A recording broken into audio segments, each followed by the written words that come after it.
Suatu masa dahulu, Kajang merupakan pekan lama yang membangun pesat dengan pelbagai aktiviti ekonomi hingga menjadikannya sebagai pusat tumpuan. Kajang membangun dengan adanya hasil bumi seperti biji timah dan getah. Seiring dengan peredaran zaman, pekan ini membina banyak warisan bersejarah yang penting bagi khazanah negara. Tidak hanya sebagai khazanah berharga, sejarah pekan lama ini harus diwariskan kepada generasi seterusnya agar sentiasa kekal terpelihara. Justru Pusat Warisan Kajang atau dikenali sebagai Kajang Heritage Centre yang diwujudkan pada tahun 2000 mengambil peranan untuk menjaga warisan bandar Kajang dan seterusnya menjadikan Kajang antara lokasi bersejarah yang perlu dipelihara. Saya bersama Faridah bertemu dengan anak kepada mendiang Cikgu Lee Kim Sin, pengasas Kajang Heritage Centre yang juga merupakan adun Kajang pada 2008 hingga 2010. Pusat ni start dari tahun 2001. Waktu masa tu, sebelum tu bapa saya Cikgu Lee dah mula buat kajian tempatan. Jadi tahun 2001 dia carikan persatuan tempatan untuk carikan satu tempat untuk letak barang-barang antik, barang-barang yang ada cerita yang boleh bagikan sejarah atau cerita lama yang mungkin orang muda atau yang masa depan kalau orang tak nampakkan benda ni kan mereka akan lupa sejarah yang terdapat pada tempat ni lah. Jadi masa tu kita dapat cari tempat ni disewa dari persatuan yang milik bangunan ni. Sewa dengan sewa yang murah sikit lah untuk binakan pusat warisan, untuk letakkan sejarah-sejarah atau buatkan aktiviti kajian sejarah tempatan dengan kajian budaya atau bagaimana nak memulakan lagi budaya-budaya yang mungkin sudah dilupakan oleh orang tempatan. Bapa saya start kumpulkan barang sejak sebelum 2000, tahun 2000. Yang ni pusat ni start 2001. Jadi kita ada tempat untuk letakkan barang yang dikumpulkan. Dan lepas tu tahun-tahun ada orang yang sumbang lagi barang atau pinjam lagi barang antik mereka untuk diletakkan kat sini. Oh, yang tu usaha yang banyak, tapi kebanyakannya yang ni dikumpul dari orang-orang tempatan. Ada setengah juga dibagikan atau dipinjam oleh orang tempatan dari mungkin nenek mereka atau rumah lama, atau setengahnya mungkin mereka nak pindah rumah. Dalam rumah mereka ada barang antik ni, kalau tak, tapi dia tak mau juga. Tapi kalau kita tak ambil kan, mereka akan buang saja. Jadi kalau kita tengok ada value yang tinggi kan dalam value sejarah atau value warisan, kita akan ambil letak kat pusat kita ni. Yang paling lama satunya yang ni dari Qing Dynasty. Qing Dynasty dari China lah. Jadi yang ni dibagikan oleh Emperor Qing Dynasty kepada orang ni, macam bagi dia pingat pengawai. Sebab orang ni dia sumbang banyak balik kepada China masa dulu. Dan dia telah juga banyak membantu orang tempatan sini. Jadi macam itulah orang tu Emperor Qing bagi dia pingat ni. Ya, yang ni juga terdapat dari satu kedai lama dalam Ulu Langat. Ya. Jadi dia punya anak, cucu kata kalau letak sana juga tak ada orang tengok. Mereka juga tak perlukan lagi lah, jadi mereka letak sini. Kajang dibina atas macam bisnes. Dia start dari bisnes, bukannya dari kampung dulu. Jadi kita ada bandar dulu, lepas tu baru ada kampung.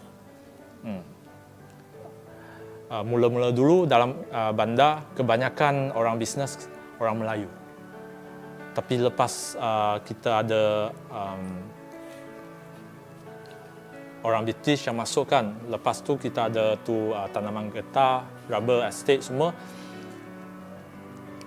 Kerajaan mereka nak wang kan, jadi mereka jualkan tanah kerajaan, ambil wang, bina infrastruktur, railway, jalan, sekolah semua. Jadi masa tu kerana tanah dilepaskan kepada orang British semua, jadi mungkin orang tempatan yang biasa mereka akan keluar ambil tanah yang kat luar sikit lah untuk buat tanaman, bina rumah semua. Yang tu sampai sekarangnya situasinya agak lebih kurang sama sampai sekarang. Kajang boleh dikatakan bandar yang kedua lama dalam Selangor lepas Klang. Klangnya bandar yang paling lama, paling besar waktu dulu. Lepas tu sebab peperangan dalam Sultan kan, Kajang dibinakan. So lepas Kajang, lepas tu Kuala Lumpur. Jadi banyak-banyak warisan atau isu sejarah boleh didapatkan di Kajang sendiri. Tapi tak banyak orang tahu. Jadi kita adakan pusat warisan ni untuk protekkan atau mencari balik sejarah, membinakan balik warisan dulu untuk membagikan orang tahulah. Sebab kalau kita tak ada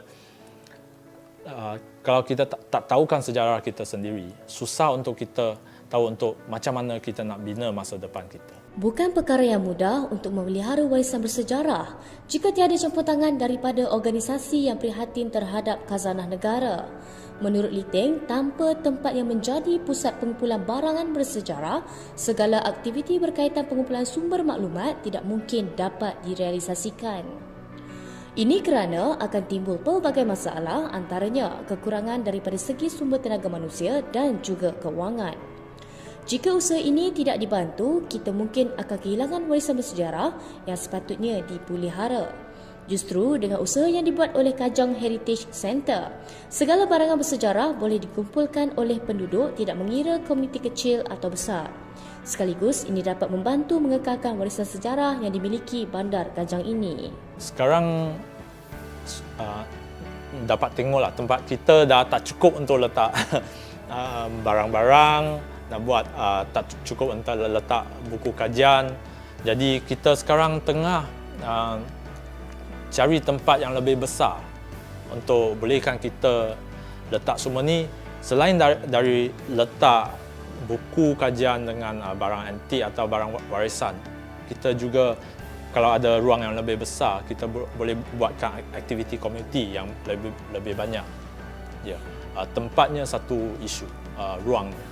Yang kedua, kalau aktiviti masa depan boleh ada kerajaan datang bantu dari segi mungkin marketing, dari segi mencarikan sumber talent, yang tu mungkin lebih baik lah. Sebab sekarang yang situasi yang kita hadapi sekarang, orang sumber kurang sikit lah dari segi orang, dari segi mungkin kewangan untuk membuat aktiviti yang lebih besar. Jadi sekarang MCO juga bukan senang nak buat aktiviti luar. So kerajaan kalau boleh masukkan isu warisan atau sejarah dalam bajet mereka sebagai sebahagian daripada bajet untuk membuat sejarah atau tempatan, komuniti tempatan. Yang ni kalau ada bajet setengah ni, kita boleh buatkan benda yang lebih banyak lah. Ya. Sebab sekarang semua disumbang dari komuniti tempatan, orang tempatan, mereka ambilkan wang sendiri untuk membuatkan aktiviti komuniti. Kita ada kawan kat Sungai Kantan, kat mungkin Sungai Rama atau kat Sarjana Impian atau Bandar Kajang yang tempat lain lah yang berdekatan. Bila kita buat aktiviti, mereka akan datang tolong dari sumber manusia atau dari sumber kewangan. Sekarang semua dari tempatan. Jadi kalau kita ada satu mungkin channel yang boleh link dekat kerajaan, dan kerajaan ada satu mungkin department atau bajet yang diletakkan untuk membuat aktiviti warisan sejarah atau komuniti, kita boleh link dan boleh membuatkan dengan efek yang lebih baik dan besar.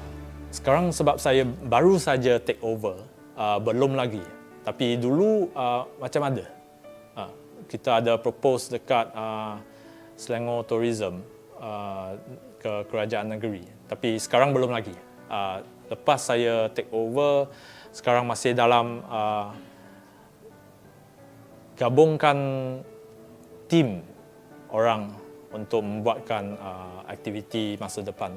Susulan itu, kami bertemu dengan Adun Kajang Yiloisian untuk mendapatkan respon beliau terhadap usaha untuk membantu Kajang Heritage Centre daripada pihak kerajaan negeri. Ya, memang perlu naik taraf. Sebelum tu memang Cikgu Lee yang seorang yang fokuskan perkara ni. So sekarang anak dia ambil alih dan kita akan cuba untuk memperluaskan lagi. So bangunan tu kemudian sempit dan tak sesuai untuk orang tua naik. Tapi kita cuba untuk bincang bagaimana kita nak wujudkan satu heritage walk lah, supaya orang lebih ramai datang dan lebih mudah untuk mengenai tentang Kajang, Bandar Kajang ni. Sebab itulah kita nak zoningkan kawasan tu menjadi tapak warisan. So selepas tu kita akan menepasti beberapa bangunan yang sesuai untuk digazetkan dan dijadikan sebagai tempat museum ataupun tempat untuk mempamerkan peralatan ataupun peninggalan warisan tu. Ini penting. Sebab saya nak dapati bangunan yang sedia ada dah sempit, dah penuh. So dia mempunyai satu kawasan perumahan ataupun satu tapak rumah yang lebih sesuai untuk meletak dan mempamerkan semua benda-benda peninggalan itu. Ikuti siri ketiga laporan ini dalam video seterusnya yang bertajuk Sosio Budaya Masyarakat Kajang.